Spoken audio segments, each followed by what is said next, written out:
games as I can. Right. And there's definitely, like, for this tournament, there's so many good players here that you can teach you so much. And MTG was actually discussing the matchup with Roxo beforehand. Just kind of getting a game plan set. Okay. So. Everyone's here to help each other, especially mains. So everyone wants to see their character succeed. But this is really surprising by me, actually. Jin going Lucario for Garchomp.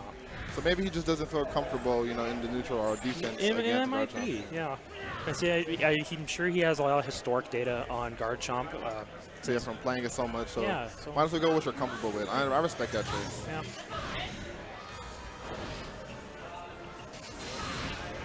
And getting the pizza cutter there. Really. Oh, yeah, immediately. Jin really showing that he's not scared to throw out that option. Oh, nice punish. Great reaction from Jin. Yeah. MTG recognizing the pressure and goes for the Sand Tomb. Or excuse me, Stone Edge. Or a Sphere to get the phase change. Yep. MTG staying underground for a while. Alright, Bone rushes him out. So Jin's sitting on a pretty comfortable life lead. You know, has the attack buff, so MTG really can't make any mistakes. Oh, he's going right in. This could be a lot of damage up on the wall. Doesn't end with the optimal ender. Ooh, go for the earthquake. Jin jumps over and punishes it. I love that option by Jin. So that was when I was first picking up Lucario to practice with. I learned a lot from Jin of the empty hop JY. It leads into a lot of damage and actually gets you out of a lot of situations. Jin popping burst mode. MTG has to be very careful here. Yeah, but that's going to be it. That was a good punish option by Lucario. So most people would hold that counter and actually use the counter to kill. But he CADC'd and went for the normal jab instead, which was really sewed it up. All right, Jin playing that first round really well and showing that he has the Garchomp matchup knowledge. Yep. So he didn't make any unnecessary moves once he had the life lead. But MTG. Oh wow! What a call out! With the air aura sphere. Jin pulling out. Oh, interesting interaction. Tries to CADC through it, maybe thinking he's Darkrai. There we go again with the up aura sphere. This is a lot of damage. Tries to put him up on the wall, gets it. Oh, but misses the jab confirm. Great grab for the punish. Right. And Jin is just looking comfortable. He's like, I played this matchup 100 times. I know how it goes. And like you said, that was probably the reason why she chose to go Lucario over Darkrai. He's just so comfortable with the matchup. Yep. Oh, he jumps over. So what's the punish here? You know, full punish. Oh, just not enough to get the KO. But it's looking pretty rough for MTG regardless here. Yeah, Lucario sitting on full burst. He has pretty much every option. Cubone coming out here. Oh, gets him with the overhead, though. This is a lot of damage. All right, MTG might be working on a comeback here. Pops the burst, of course. Take no chances. Oh, so the burst attack on reaction to the CA. Great job there. Yeah. And Jin obviously is really comfortable fighting Garchomp. You can see it in his play. Right. Yeah, we'll see if we see a switch, most likely from MTG. I don't think we're going to see a character switch, but maybe a support thing to kind of help him out. Yeah. But if I'm really looking at it, like maybe a Molga would kind of help just to get him in, or maybe even Frogadier. Yeah, but he goes right back into it. Yeah. See, Cubone, I just don't think it is great for this matchup because Lucario has a really strong kind of neutral jump game. Yeah. So. It's really easy to just avoid it whenever he needs to. Right, and his CADC is so fast that he can actually CADC or CA the first hit, dash, and then CA the second hit as well. Yeah. I think MTG's biggest issue right now is that he seems a little uncomfortable in the neutral. Yeah. And Jin is just taking advantage of that. Yeah. Lucario isn't really known for having like the best zoning tools, but Jin is really putting in the work here. Yeah. He's doing a good job of just keeping MTG's Garchomp at bay. Right. There's that 4Y coming out of that buff in DX. See, for Garchomp, you can actually use that 4Y. Whoa.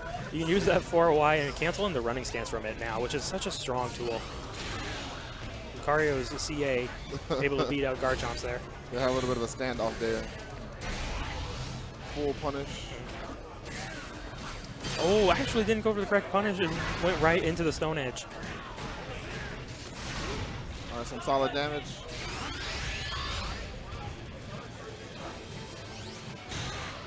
kind of like this from MTG, slowing it down a little. And I do think that's kind of where I feel like he's trying to rush in a bit too much at times. Yep, you're playing against a player who obviously knows your options at the corner, so you really need to slow it down and pick your spots. All right, 15 seconds left on the clock. MTG's gonna have to make some work happen. Cubone coming out. See, MTG can do this with this combo here. Yeah, the crit grab is gonna put a lot of damage on him. He only has 6 seconds to do it. He's able to get it. Nice. Able to clutch that back at the last minute. Right. Yeah, I would like to see a little bit more patient play from MTG. Obviously, Jin is calling out a lot of his options on trying to approach. Yep. So maybe just slowing the game down a bit to a slower pace might help him out. Right. Or might just help him like see what Jin's trying to do. Right. Oh, so he pulls the burst early. Trying to get a huge lead on Jin. Right here with the burst tech, and actually he's just playing patient. Now actually Jin is going to be able to punish this because he is at the wall. So there's no pushback from Garchomp, and he's going to be able to punish. Oh, not the right punish though. Yeah. No release X coming out from MTG. Oh, and no punish on the, oh no. It's tragic. Guy had to chalk that one up to nerves. Yeah. Oh wow. And Jin able to cancel that charged X into his extreme speed. all right, now Jin's turned the momentum back into his favor. See, both players kind of slugging it out here. Jin's starting to get that lead though. All right, MTG not wanting to make the wrong move here. Goes in for the dig. The dig actually does not have hit stun on the first couple hits, so even though Lucario got hit with the first couple hits, he was able to bone rush through it. Oh, but this combo might be what he needs. Gonna burst on wake up. MTG had to be very careful. 12 seconds left on the clock. Oh, pretty unfortunate there from MTG coming out. So he had a lot of momentum going through. He had the wall, but didn't really know his pressure options at the wall. So. I do like he tried to do a little fake out at the end there, but didn't quite work out. Yep, Jin able to spot it and punish accordingly. Pizza Cutter going in for the first phase change though. Oh, calls out the extreme speed. This is going to be a crit, extra damage. The 5YY combo. To the wall, yep. Oh, and here we go. This is the momentum that MTG's been needing the entire set. Yeah, he's needing to really capitalize here. Lucario does not have anything on burst. Keeps him in the corner and resets. Extreme sees it with him away. Oh, is this going to catch? It does. Now, I'm not sure if this is going to kill. I'm not 100% sure if he was in rage when this hit or if he was out of rage. Oh, he lived with 2. With 2. But still no synergy and huge lead. Eevee to get a little bit of life back, but no synergy on deck. This is what he needs right here. If he can get synergy, I think Jin is going to have a really good time with this. Goes for the slam, the cap out damage. Oh, no. Pressing buttons. MTG's getting hit. Oh. He needs to keep his composure bottom right here. Oh, no. And he's going to get the burst. Now MTG's in a really bad spot. Yeah, he has such a good position.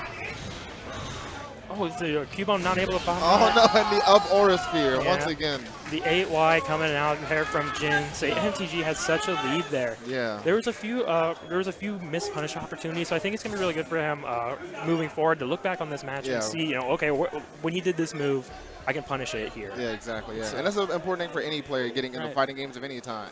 Always make sure you go back and watch your losses, especially your losses. You can feel good about a win, that's always great, but go back, watch your losses, see what you did wrong, see how you can improve. What might have been giving you trouble, you can go back and fix that so it doesn't happen in the future. And that's how you get better as a player.